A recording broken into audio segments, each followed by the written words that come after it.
The studio audience at 30 Rock fell into stunned silence as the cameras rolled on what would become the most controversial episode in Tonight Show history. Richard Gere, Hollywood's silver-haired veteran, sat across from Jimmy Fallon in the guest chair, but the usual jovial atmosphere was nowhere to be found. The tension was palpable from the moment Gere walked onto the set, his jaw set in a hard line that longtime viewers had never seen before. Fallon, clearly uncomfortable but trying to maintain his signature cheerful demeanor, shuffled his note cards nervously as he launched into what seemed like standard promotional banter. "So, Richard, you've got this new film coming out, and I have to say, at 74, you're still looking incredible. What's your secret?" The question hung in the air like a loaded weapon. Gere's response cut through the studio like a blade. "You know what, Jimmy? I didn't come here tonight to play your little games. I came here because I think it's time someone called you out on this whole charade you've been running for years." The audience shifted uncomfortably in their seats, sensing something unprecedented was about to unfold. Fallon's smile faltered for just a moment before he tried to recover with a nervous laugh. "I'm not sure what you mean, Richard. We're just here to have some fun and talk about your new project."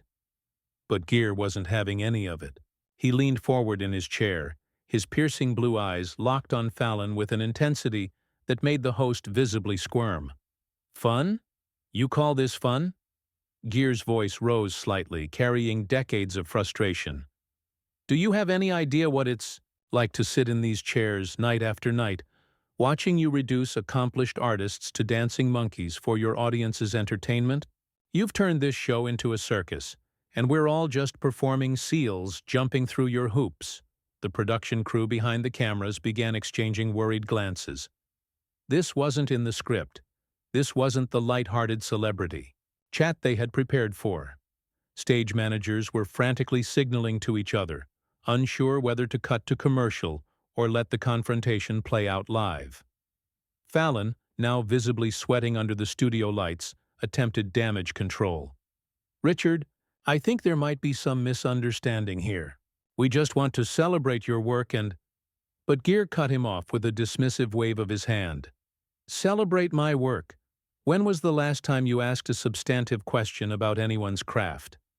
When did you last engage with the actual art? Instead of making us play ridiculous games or participate in your viral stunts." Gere's voice carried the weight of years of pent-up resentment. "You've commodified human dignity, Jimmy. You've turned authentic human interaction into content for your social media machine." The audience was now completely silent, caught between fascination and horror as they witnessed this unprecedented breakdown of late-night decorum. Some audience members began pulling out their phones, sensing they were witnessing television history in the making. Fallon's trademark laugh seemed forced and hollow as he tried once more to steer the conversation back to safer ground. "Come on, Richard, our audience loves the games. It's all in good fun. Maybe we should just focus on your new film." "There it is again," Gere exploded, his composure finally cracking completely. "Your audience, your content, your brand. What about the human being sitting across from you? What about treating people with basic respect and dignity instead of mining them for viral moments?" The veteran actor's face was flushed with anger, years of Hollywood frustration boiling over in real time. The confrontation had escalated beyond anything anyone in the studio had ever witnessed, and as the cameras continued rolling, it became clear that this wasn't just about a bad interview. This was about something much deeper and more damaging that had been festering in Hollywood for years. Fallon's face had gone completely pale, beads of sweat visible on his forehead under the harsh studio lights. His usual animated gestures had disappeared, replaced by rigid body language that screamed damage control. "Richard, I think maybe we should take a quick break and—" he started, reaching for the security blanket of a commercial break. But Gere wasn't about to let him escape that easily. "No, Jimmy. No breaks, no cuts, no editing this down into bite-sized pieces for your highlight reel." Gere's voice had taken on a steely quality that commanded attention. "For once in your career, You're going to sit there and listen to what someone actually has to say instead of waiting for your next cue card prompt." The veteran actor stood up from his chair, towering over the visibly shrinking host. The action sent a ripple of shock through the studio audience, many of whom had never seen a guest take such control of a live television environment. Security personnel stationed around the studio remained frozen, unsure whether this constituted a threat or simply an unprecedented breach of talk show protocol. "You want to know what this is really about?" Gere continued, his voice carrying across the silent studio with devastating clarity. "It's about how you've systematically degraded every single person who's sat in that chair. You've turned respected actors, musicians, and artists into performing animals, dancing for scraps of viral validation while you profit off their humiliation." Fallon attempted another nervous laugh, but it came out as more of a wheeze. "Richard, I really think you're misunderstanding the nature of entertainment television. Our guests have always seemed to enjoy—" "Enjoy?" Gere's interruption was swift and brutal. "You think Morgan Freeman enjoyed when you made him read children's stories in a ridiculous voice? You think Scarlett Johansson appreciated being reduced to playing charades about her own personal relationships? These are accomplished professionals, Jimmy, not court jesters for your amusement." The actor began pacing behind his chair now, his movements deliberate and predatory. The camera operators struggled to keep up with the unexpected blocking, clearly receiving conflicting directions through their headsets about whether to continue filming or cut away from the carnage unfolding live. "And the worst part," Gere continued, his voice rising with each word, "is that you've made us all complicit in our own exploitation. We come on these shows because we have to, because the studios demand it, because the machine requires us to feed your content beast. But you've perverted what should be meaningful conversation into cheap spectacle." Fallon's hands were visibly shaking now as he gripped his desk, knuckles white with tension. His team of writers and producers, usually positioned just off camera to provide support and guidance, had retreated further into the shadows, apparently deciding that this situation was far beyond their pay grade or expertise. "You know what? The real tragedy is here?" Gere asked, leaning forward with his hands pressed against Fallon's desk, bringing himself face to face with the increasingly desperate host. "You actually had talent once. I remember watching you on Saturday Night Live, thinking you had something special, but you sold that out for ratings and viral videos and corporate sponsorship deals." The studio audience was now completely transfixed, many with their mouths agape as they witnessed what felt like a public execution of everything they thought they knew about late-night television. Some were recording on their phones. Others sat frozen in their seats, sensing they were witnessing something that would be talked about for decades. "This isn't just about you personally, Jimmy," Gere pressed on relentlessly. "You're a symptom of a much larger disease. You represent everything that's wrong with how this industry treats artists, how it commodifies human creativity and authentic expression for profit. You've weaponized charm and turned hospitality into a predatory business model." Fallon finally found his voice, though it came out cracked and desperate. "Richard, please, can we just— I mean, there are people watching, families—" "Exactly," Gere roared, his composure finally giving way to pure rage. "There are people watching. And for years, you've been teaching them that this is how we treat each other, that reducing people to content is acceptable, that dignity is negotiable as long as it gets views." The studio fell into an eerie silence, broken only by the hum of cameras and the barely audible whispers of crew members frantically trying to figure out how to handle the situation. Fallon looked like a deer caught in headlights, his usual quick wit completely abandoned as he faced the full force of Gere's decades-long frustration with the entertainment industry. "You want specific examples?" Gere continued, his voice now carrying a dangerous edge that made everyone in the studio lean forward despite themselves. "Let's talk about what happened to Robin Williams on this very stage. A man battling demons, struggling with depression, and you had him jumping around like a trained seal, feeding off his manic energy for your viewers' entertainment without ever once asking if he was okay. Fallon's face went from pale to ashen. At the mention of William's name, the reference hit like a physical blow, and for the first time since the confrontation began, genuine emotion flickered across the host's features. "That's not fair, Richard. Robin was a friend, and he always seemed to enjoy—" "Seemed to enjoy?" Gere cut him off with surgical precision. "That's the problem right there. You never looked beyond the performance, never saw past the mask. You were so busy mining his pain for comedy gold that you missed the human being drowning right in front of you. And he's not the only one." The veteran actor began counting on his fingers, each name landing like a hammer blow. Philip Seymour Hoffman sat in that chair months before his overdose, clearly struggling, and you had him playing games about his voice. Heath Ledger appeared on talk shows just like this one, visibly exhausted from method acting, and hosts like you pushed him to do the voice from his darkest roles for cheap laughs. Members of the studio audience began shifting uncomfortably in their seats. Some were starting to recognize the weight of what Gere was saying, the pattern of exploitation he was exposing in real time. Others looked around nervously, as if suddenly aware that they too were complicit in this system simply by being part of the audience. Fallon tried desperately to regain control of the narrative. "Richard, you're painting with a very broad brush here.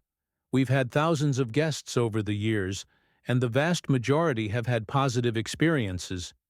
"Positive experiences?" Gere's laugh was bitter and cutting. "You mean they smiled for the cameras and played along with your games because their publicists told them to? Because their contracts required it?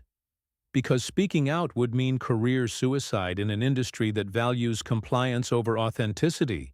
The actor moved closer to Fallon's desk again, his presence dominating the space in a way that made the host visibly shrink back. "I've talked to your former guests, Jimmy. Behind closed doors, away from the cameras and the contracts. Do you know what they really think of coming on this show? They call it feeding time at the zoo. They prepare themselves mentally to be degraded for your audience's amusement." Security personnel were now receiving urgent whispered instructions through their earpieces, but they remained frozen in place, unsure how to intervene in what was technically still an interview, albeit one that had gone completely off the rails. "You've created a culture where vulnerability is currency," Gere pressed on relentlessly, "where personal struggles become punchlines, where human dignity is sacrificed on the altar of viral content. And the worst part is that you've convinced yourself you're just an entertainer, just giving people what they want." Fallon's voice cracked as he attempted another defense. "I never meant for anyone to feel exploited. I thought we were creating joy, bringing people together through laughter." "Joy!" Gere's voice rose to nearly a shout. "You call it joy when you had Jennifer Lawrence recount her traumatic fall at the Oscars over and over again for different talk shows? When you made Amy Winehouse sing while she was clearly intoxicated and struggling with addiction? When you turned Britney Spears' mental breakdown into comedy material?" The accusation hung in the air like a toxic cloud. Several audience members were now recording everything on their phones, realizing they were witnessing what would undoubtedly become one of the most talked-about moments in television history. "This isn't entertainment, Jimmy," Gere continued, his voice now carrying the weight of someone who had carried this burden for far too long. "This is systematic dehumanization disguised as family-friendly television. You've normalized cruelty, packaged exploitation as harmless fun, and taught an entire generation that treating people like performing animals is acceptable as long as everyone's smiling." Fallon's hands were now trembling visibly as he gripped the edge of his desk, his knuckles white with desperation. The host, who had built his career on never losing his composure, was completely unraveling on live television. "Richard, please, I understand you're upset, but maybe we could discuss this. Privately." "Privately?" Gere's voice cut through the studio like a whip crack. "You mean behind closed doors where you can control the narrative? Where your publicists can spin this into a misunderstanding and your network can bury the footage? No, Jimmy. This conversation happens here now, in front of everyone, because that's the only way anything changes in this industry. The veteran actor straightened to his full height, commanding the stage with the presence that had made him a Hollywood icon for decades. You know what the real tragedy is? You could have used this platform for something meaningful. You could have created genuine connection, fostered real conversations, elevated the art and the artists. Instead, you chose the easy path of manufactured moments and viral stunts. Members of the studio audience were now openly filming with their phones, sensing they were witnessing television history. Some had tears in their eyes, finally understanding the deeper implications of what they had been consuming as entertainment. For years, the crew members stood frozen, torn between their professional duties and their growing realization that Gere was exposing something fundamentally wrong with their industry. Fallon made one last desperate attempt to salvage the situation. Look, if there are changes that need to be made, if there are ways we can improve— Changes? Gere interrupted with a bitter laugh. Jimmy, you don't understand. This isn't about making tweaks to your format or adding a few more respectful questions to your interview cards. This is about acknowledging that you've built your entire career on the systematic exploitation of human vulnerability. The actor moved toward the front of the stage, addressing not just Fallon but the cameras, the audience, and by extension, the millions of viewers who would see this footage. For 20 years, I've watched talented, sensitive, brilliant artists walk onto stages like this and leave diminished. I've seen young performers learn that their worth is measured by how willing they are to debase themselves for applause. Fallon's voice came out as barely a whisper. I never wanted to hurt anyone. I thought we were bringing joy to people's lives. At what cost? Gere demanded, turning back to face the broken host. At the cost of human dignity? At the cost of authentic connection? You've taught people that mockery is love, that humiliation is entertainment, that treating others as objects for amusement is acceptable behavior. The studio fell into complete silence, except for the mechanical whir of cameras capturing every devastating moment. Even the crew members who had worked in television for decades had never witnessed anything like this public dismantling of everything they thought they understood about their industry. Gere took a deep breath, his anger finally giving way to something that looked almost like pity as he stared at the completely defeated host. The saddest part, Jimmy, is that you've become so lost in this persona you've created that I don't think you even remember who you used to be. The person who might have actually cared about the people sitting across from him. With that final statement, Gere began walking toward the edge of the stage. The studio remained eerily quiet, hundreds of people holding their breath as they watched the veteran actor prepare to leave. He paused at the steps leading down from the stage and turned back one final time. To everyone watching this, whether you're in this studio or at home, Gere said, his voice carrying clearly through the space. Remember that the people you see on television are human beings with feelings, struggles, and dignity that deserves respect. Don't let anyone convince you that cruelty is entertainment. Without another word, Richard Gere walked down the steps and out of the studio, leaving behind a shell-shocked host, a stunned audience, and footage that would change the conversation about celebrity culture forever. Fallon sat alone at his desk, the cameras still rolling, capturing his complete emotional collapse, as the weight of everything Gere had said settled over him like a suffocating blanket. The incident would dominate social media within hours, with clips of Gere's devastating critique spreading across every platform. The Tonight Show's ratings would plummet in the following weeks as viewers began questioning their own complicity in the system Gere had so brutally exposed. Industry insiders would call it the most significant moment in talk show history, marking the beginning of a long-overdue reckoning with how the entertainment industry treats its artists and what audiences are willing to accept as harmless fun.